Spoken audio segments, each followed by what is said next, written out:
Ako si Raul Sionosa. Mabutit na kita ko ito sa pag ng live sa Facebook. Ngayon nag-chat ako at ito napan ko nakapunta sa akin dito sila at saka ipainom na ako ng isang parang 5 kutsarang laman niya.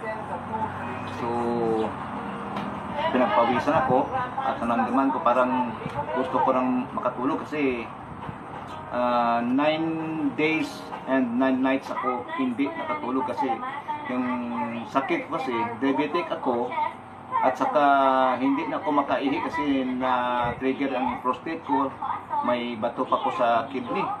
So natakot ako magpa-doktor, magpa-admit kasi baka i-katitera ko o ano diyan ang ng doktor.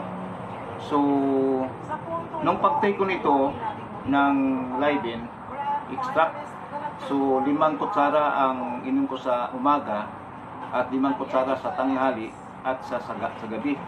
So sa 2 days ko na inom, yung sakit sa pag-ihi, nagtakin mo, hindi ako makaihi, masakit talaga, napakasakit. So pakunti-kunti lang ang ihi ko.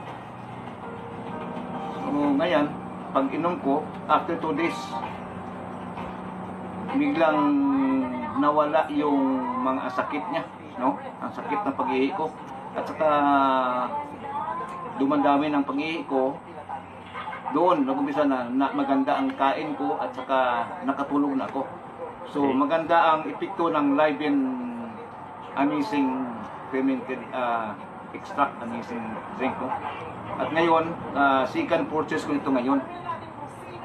So naubos na yung 2 buti, no? At saka kunti lang naiwan sa isang kuwan ko. Kasi noon 2 buti ang binili ko at saka 2 dito, no? So ngayon, nag-add-on na ako 1 buti at saka 3 capsule. So malaki ang epekto sa katawan ko. Ito ngayon, noon payat na payat ako. Kasi ang kamay ko noon, ganyan ko. Halos ko na. Ngayon hindi ko naman medyo ng kamay ko. So maganda na pakiramdam ko, ang kutis ko medyo gumaganda na. Ngayon kami ng church namin, palagi ako doon pumupunta. So medyo malakas na pakiramdam ko. So salamat sa Libin Extract Fermented Amazing Drink, no? Malaking tulong sa kalusugan ko. So kung ito lang ang masabi ko, kung sinong may kandyan, so mag-testing kayo. Hindi lang testing, tuloy kayo nito, no? Kaya sa akin, naramdaman ko malaki ang tulong sa aking karamdaman. So salamat sa tulong nito. So thank you. Okay.